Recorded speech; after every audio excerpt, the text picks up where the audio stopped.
আসসালামু আলাইকুম। বাংলাদেশের রাজনৈতিক বিষয়গুলো নিয়ে বিন্দু পরিমাণে আগ্রহ যাদের আছে তারা হয়তোবা কিছু প্রশ্ন মাথায় তাদের ঘুরপাক খেতে পারে। যেমন নুরুল হক নূর বা জোনায়েদ সাকির মতো লোকগুলো তারেক রহমানের মন্ত্রিসভায় ঠাঁই পেল, কিন্তু আন্দালিব রহমান পার্থর মতো একজন শিক্ষিত, মার্জিত, ভদ্র, নির্যাতিত এবং অনেক বেশি আরামায়েশ পেত, কারণ সে আওয়ামী লীগ যে বংশ, শেখ বংশের জামাই তিনি, সেই আরামায়েশকে ত্যাগ করে তার নেতৃত্বাধীন জাতীয় পার্টিকে নিয়ে সে বিএনপির হাত ধরেছিল। সেই লোককে রেখে তার জোনায়েদ সাকি এবং নুরুল হক নূরের মতো এই লোকগুলোকে কিভাবে মন্ত্রী পদমর্যাদা দিল, অথবা ডক্টর জাহিদুর রহমানের মতো লোককে কিভাবে তারা উপদেষ্টার পদে বসালো। আরো কিছু প্রশ্ন কিন্তু অনেকের মধ্যেই ঘুরপাক খেতে পারে বিএনপির রাজনৈতিক যারা খোঁজখবর রাখেন তাদের কাছে। সেটা হচ্ছে, দেখেন, বিএনপিতে তারেক রহমানের পরে এই মুহূর্তে সবচেয়ে জনপ্রিয় অথবা এভার, আপনি 2009 সালের পরবর্তীতে সবচেয়ে বেশি আন্দোলন সংগ্রামে জড়িত ছিল যে সকল নেতাকর্মী, তারা কি এই মন্ত্রিসভায় ঠাঁই পেয়েছে? কয়জনের খবর আপনি রাখেন অথবা আমরা রাখি, অথবা তাদের কার্যক্রম নিয়ে ডায়াগনোসিস করার পরে তাদেরকে এই ধরনের সুযোগ সুবিধা অথবা মন্ত্রী পদমর্যাদা দেওয়া হয়েছে কয়জনকে? আপনি ধরে নেন, আমি একজনের কথা বলি, হাবিবুন নবী খান সোহেল।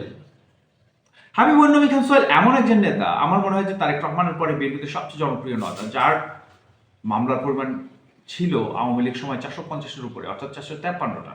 তো এইরকম একটা জনপ্রিয় লোক, যাকে সবচেয়ে বেশি আওয়ামী লীগ ভয় পেত, যার জনপ্রিয়তা সবচেয়ে বেশি ছিল বিএনপিতে ওই সময় এবং এখনো, তাকে কোনো নমিনেশনই দেওয়া হয়নি।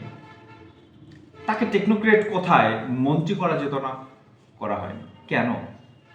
এত বেশি আন্দোলন সংগ্রাম করা একজন লোক, যেটা আতঙ্ক ছিল বিএনপি আওয়ামী লীগের, সেই একজন লোককে, এত জনপ্রিয় একজন লোককে কোনো ধরনের মূল্যায়ন করলো না বিএনপি। নর্মালি আরো কিছু লোকের নাম চলে আসে, অত্যন্ত মেধাবী। আপনি হাবিবুর নবী খান সোহেলের কথা শেষ করেনি, উনি ঢাকা বিশ্ববিদ্যালয়ের পদার্থবিজ্ঞান ডিপার্টমেন্টের সবচেয়ে তুখোর স্টুডেন্ট, যার দুটা সন্তানও ঢাকা বিশ্ববিদ্যালয়ের পদার্থবিজ্ঞান অর্থাৎ ফিজিক্স ডিপার্টমেন্টের স্টুডেন্ট। তো এ তো গেল হাবিবুর নবী খান সোহেলের কথা।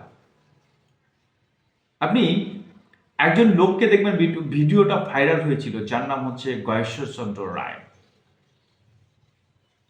এই গয়েশ্বরচন্দ্র রায় যখন মন্ত্রিপরিষদ ঘোষণা করা হয়, সেখানে যখন তার নাম না দেখে, তখন কিন্তু শপথ অনুষ্ঠানে থেকে এমপি হিসেবে শপথ গ্রহণ করার পরে তিনি চলে যায় ওইখান থেকে রাগ করে। অনেকেই তাকে ঠেকানোর চেষ্টা করে, তিনি থামেননি, চলে গেছেন। এটা স্বাভাবিক নয় কি? আপনি যখনই বিএনপি কোনো কর্মসূচি ঘোষণা করেছে, সবচেয়ে আগে ছিল যে লোকটা, তার নাম গয়েশ্বরচন্দ্র রায়, নিতাই রায় চৌধুরী, তার ছেলের বউ।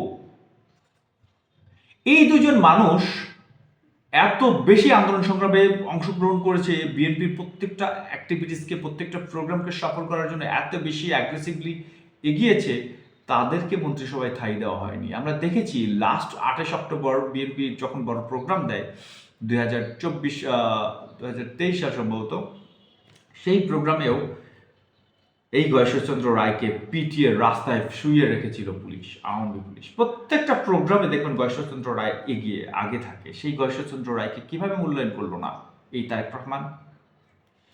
নিতাই রায় চৌধুরী, তিনি তরুণ, তাকে নমিনেশন দেয়নি, ঠিক আছে, ভালো কথা, কিন্তু গয়েশ্বরচন্দ্র রায় কিন্তু একটা মন্ত্রিপদ পেতেই পারে। সেটা মন্ত্রী হোক, পূর্ণাঙ্গ মন্ত্রী না হলে প্রতিমন্ত্রী তো তিনি হতে পারতেন, তাই না? যেখানে নুরুল হক নূর, জোনায়েদ সাকি বা তরুণ আরো অনেক আছে যাদেরকে প্রতিমন্ত্রীর দায়িত্ব দেওয়া হয়েছে, ডক্টর জাহিদুর রহমানের মতো লোককে উপদেষ্টার পদ দেওয়া হয়েছে, মির্জা আব্বাসের মতো একজন লোককে, যিনি হচ্ছে বিএনপিতে ক্যাডার হিসেবে স্বীকৃত, তাকে মন্ত্রী পদমর্যাদার উপদেষ্টা পদ দেওয়া হয়েছে। ডক্টর গয়েশ্বরচন্দ্র রায় কি করলো, কি অপরাধ করলো? তাকে কেন মূল্যায়ন করলো না? যারা আন্দোলন সংগ্রামে সবচেয়ে বেশি অগ্রসেনার ভূমিকা পালন করেছে, তাকে মূল্যায়ন না করে বিএনপি কতদিন টিকবে, কতদিন ক্ষমতায় থাকবে?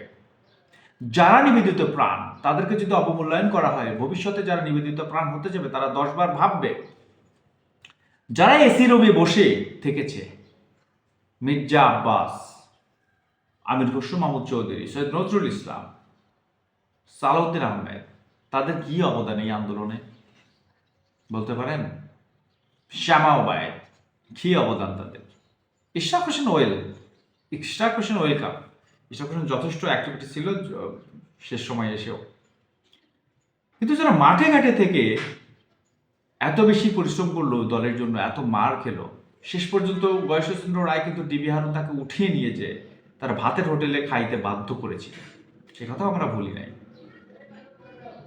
সেই মানুষটাকে অবমূল্যায়ন করে যারা দলের জন্য কোনো কিছু করেনি, শুধুমাত্র এসি রুমে বসে অর্ডার করেছে, তারাই আজকে বড় বড় পদে বসে আছে। যাক, ভালো কথা। এদিক দিয়ে আওয়ামী লীগও তাদের অফিস কার্যালয় খুলে রাজনীতি শুরু করছে। তো রাজনীতি তো এরকমই হবে, তাই না? রাজনীতিতে সহ অবস্থান থাকবে। প্রেসিডেন্ট জিয়াউর রহমান যেভাবে আওয়ামী লীগকে প্রত্যাবর্তনে সহায়তা করেছিল, শেখ হাসিনাকে প্রত্যাবর্তনের মাধ্যমে রাজনৈতিক কার্যক্রম খুলে দিয়েছিল, কারণ তাকে বলা হয়ে থাকে, এই জন্যই তাকে বলা হয়ে থাকে বহু দলীয় গণতন্ত্রের জনক শহীদ প্রেসিডেন্ট জিয়াউর রহমান। তার সন্তান ঠিক একই, শহীদ প্রেসিডেন্ট জিয়াউর রহমানের ছেলে জনক তারেক রহমান, তিনিও আওয়ামী লীগকে প্রত্যাবর্তনের সুযোগ দিয়ে বহু দলীয় গণতন্ত্রের যে ধারা, তার পিতার যে চিন্তাভাবনা, সেটাকেই সমর্থন করলো বা সেই কার্যক্রমেই নিজেকে ইনভলভ করলো। তো আমরা আশা করবো আওয়ামী লীগ যদি ফিরে আসে, সেই আওয়ামী লীগটা হবে জনবান্ধব। তাদের যে ভুল ছিল প্রিভিয়াসলি, সেই ভুলগুলোকে শুধরে সামনের দিকে এগিয়ে যাবে, এবং তাদের যে মানে সৌরতান্ত্রিক চিন্তাভাবনা, ওই দলের ওই কাঠামোগত ভিত্তি চেঞ্জ করে ফেলবে নতুন নতুন লোক এসে। আমরা আশা করবো আওয়ামী লীগ যদি আবারও ক্ষমতায় আসে, তখন তারা 24-এর গণ অভ্যুত্থানের কথা ভুলে যাবে না। বিএনপি যে কার্যক্রম করবে এবং বিএনপি যে ধরনের সরকার, যেভাবে সরকার পরিচালনা করবে, সেখানে কিন্তু অবশ্যই এই গণ অভ্যুত্থানের চেতনা অন্তর্ভুক্ত থাকতে হবে, জুলাই যোদ্ধাদের মানে চিন্তাভাবনা অন্তর্ভুক্ত থাকতে হবে, এবং জুলাই যোদ্ধা যে চেতনা নিয়ে হয়েছিল, সেই চেতনাকে তারা জাতীয়ভাবে ধারণ করবে এবং সেভাবেই সরকারটা পরিচালনা করবে, এটা আমরা বিশ্বাস করি এবং আমরা এটা চাই।